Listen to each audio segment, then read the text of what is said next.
stack ranking productivity books into 4 different categories. Great to get started. Never skip reading this book. A great book, a legendary life-changing book. So these are the 4 categories, and I'm going to be speaking about 11 different books, and we are going to try and place them in each of these categories. So I want you to do two things. One, go and comment if you agree with how I've stack ranked these books, and 2, do let me know if I've missed out on reviewing or stack ranking any of these books, right? So most of these books are books that I've reviewed on my channel, so do check them out. Book number 1, The One Thing by Gary Keller and Jay Papasan.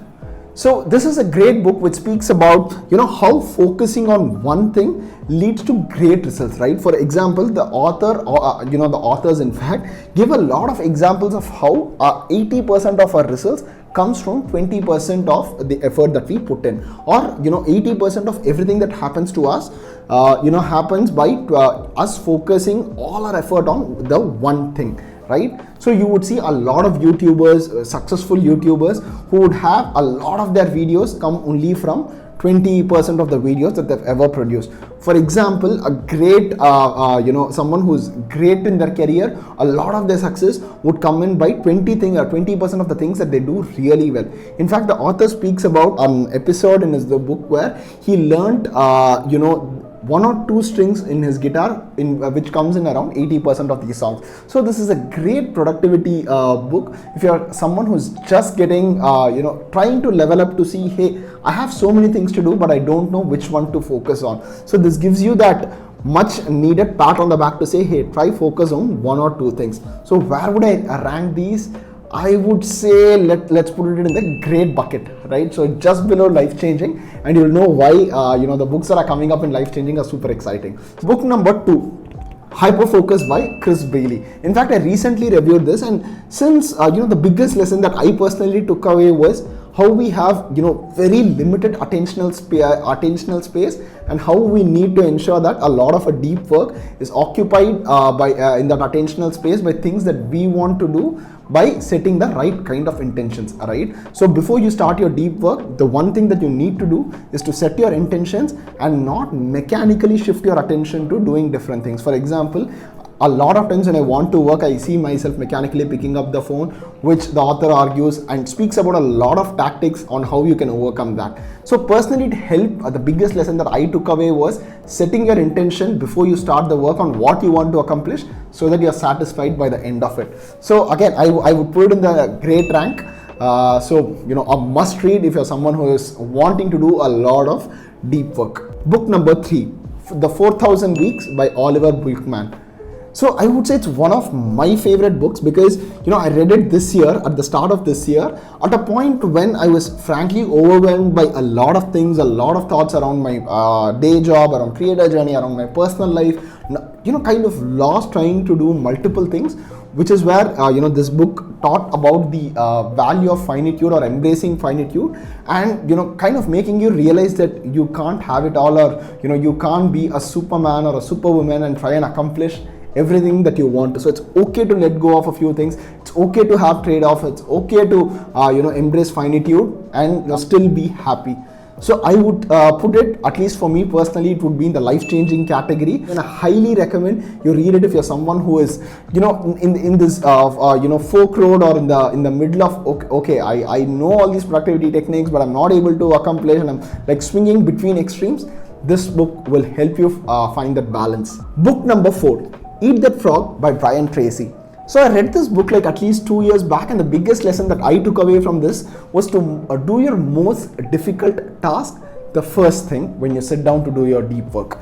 And this is a very, very important lesson because oftentimes why we procrastinate on a lot of things is because it scares us the most, and we try and put that off, right? So imagine all the things that you've been putting off in your life, be it from a work front, personal front. These are things that create that innate fear inside you.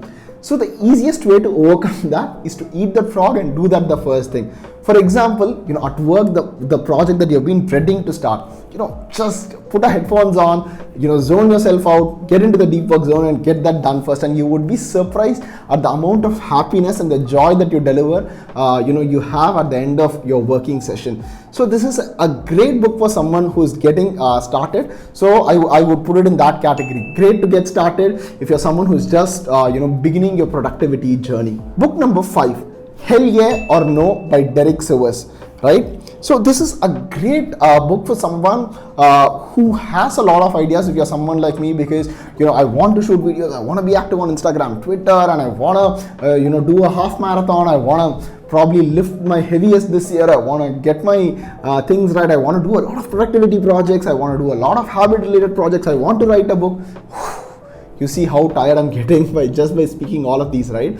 So Derek Sivers speaks about, it's not a productivity book, but more of a reflection kind of a book. But Derek Sivers gives this simple analogy. You take up something only if it makes you go hell yeah, or you never pick that up, right? And this kind of mental model, or this productivity hack, as you might put it, has helped me filter out a lot of things, right? So amongst all the things that I've been wanting to do, YouTube is the one that makes me go hell yeah. So I compare that emotion to anything else that I want to do. Maybe something might turn into a hell yeah a few years down the line, but at this point I don't feel the same level of excitement that I find with my day job, or the same level of excitement I find with filming YouTube videos. So continue doing only those things that make you go hell yeah, and filter out everything else. So I would definitely put this in the don't skip category. So do pick this up if you're someone who is very overwhelmed by a lot of ideas and you want to do a ton of things. Book number 6, Subtract by Lady Klotz. Again, this is a book that I read last year, which speaks about the simple productivity / life philosophy of, the moment you want to get more things done, we always think adding things to our already existing pile, right? This book speaks from an angle of, hey, if you want to get more done, have you ever imagined about removing things from your to-do list, right? And this goes into the Eisenhower matrix, and this being represented in many forms. But this simply makes you think, okay, hey, what can I subtract from my day to ensure that I start feeling good about my list, right? Because a lot of times what we realized is, we put a to-do like 1 month or 2 months back, and we have kept carrying that forward week after week, day after day, month after month, only to realize that it leaves us with a lot of sadness and, this unsatisfactory feeling that we have carried this forward, and probably we never end up accomplishing. So this author speaks about what can you subtract to accomplish more. Again, a great mental model, and I personally use this to see, hey, what can I delegate, or what can I totally do away with. So I would put this in the category of something great to get started. It's a simple mechanism. It'll just ease you into the productivity world. 7th one, Deep Work by Cal Newport. I think this is one of the most recommended books on the YouTube non-fiction category, which speaks about the importance of deep work and how you can end up accomplishing a lot more in 2 or 3 hours of deep work, rather than you splitting that work by chunks of 30 minutes, doing some context switching, coming back and stuff like that. I've personally employed this. For example, when I get to my work, I block off 2 hours to do the most important thing, which is what we picked up from Eat That Frog. Put on our headphones and just focus on doing the deep work. And I'm very, very surprised at the level of output I've had, right? Because by default our brain races with thoughts. So I have like a small distraction notepad, and over time I was very, very, very surprised that the number of thoughts that appear in my head have come down, and the level of deep work that I do has drastically increased. It's a very, very, very difficult thing to do if you're someone who's just getting started with deep work, because we are conditioned to look at social media, we are conditioned to go speak with people, we are not equipped with all the distractions around us to work for extended periods of time. But personally, this is one of those books that have benefited the most, and I would definitely put it in the great category, right? So if you're someone who is wanting to do a lot of great creative work, deep work is a must read. Book number 8, Work Clean by Dan Charnas. So this is a very, very interesting phenomenon around productivity and organization that speaks or draws parallels between cooking, or let's say fine dine cooking, and productivity. For example, this phenomenon is called mise en place or mise en place, where great cooks, before they start cooking, arrange everything that they need in terms of ingredients, in the order in which they will be using them and stuff like that, and how you can translate a lot of those lessons into productivity world as well, right? So this was a great book for a personal nudge for me, because I'm someone who's not very organized, and at least for my personal YouTube journey, I've ensured that now I have like a good Notion page, a good project management system to ensure that everything flows smoothly from the idea phase to writing the script to passing it to my editor to publishing. So I have all the stuff to capture what I need to write stuff when I want to write them, and ensuring that all my systems are in one place. So this is a great book if you're someone who's unorganized and who's just getting started with productivity. So I would, again, no surprises there, place it in the great to get started with category. Book number 9, Getting Things Done by David Allen. So I think this is probably one of the OG productivity books. So for the uninitiated, David Allen is a productivity consultant who came up with this GTD. In fact, it's so famous that this is there in almost every productivity app that you use at office. For example, there is a GTD on Microsoft Teams, there is a GTD on pretty much everything. So this is a great book if you're someone who is very, very confused about, hey, what do I do? So, and the basic premise of this book is, your brain is tuned to kind of process information rather than store information. So everything that you have, capture it, clarify it, organize and review and engage with it. So, capture all of the information that you have, and then, clarify what is that information about. For example, there might be 2 or 3 different thoughts that might be related to one thing or one to do, and then organize and then, engage with them. See if you can delegate a few of them, see if you can, do away with a few of them and things like that. So this, I would say, is the OG productivity book, if there was ever one. And I would say, add it to the category of don't ever skip it if you're getting started with productivity. Book number 10, Make Time by Jake Knapp and John Zeratsky. So these are people who worked with Google and YouTube, the channel that we are making videos on, and they speak about a ton of tactics that will help you make time, right? So they speak about 2 phenomena that always keep us busy and distracted: infinity pools and busy bandwagon. And speak about a ton of tactics that you could be doing to overcome all of these, and kind of help you do away or deal better with the existential overwhelm with all the distractions we have around us.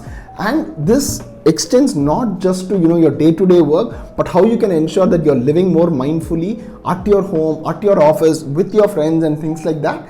While some of these tips are very, very extreme, but unfortunately the times we live in, I really feel that some of these things, even though might seem far-fetched, might be necessary depending on where you're in the infinity pool and the busy bandwagon, or getting drowned in both of these.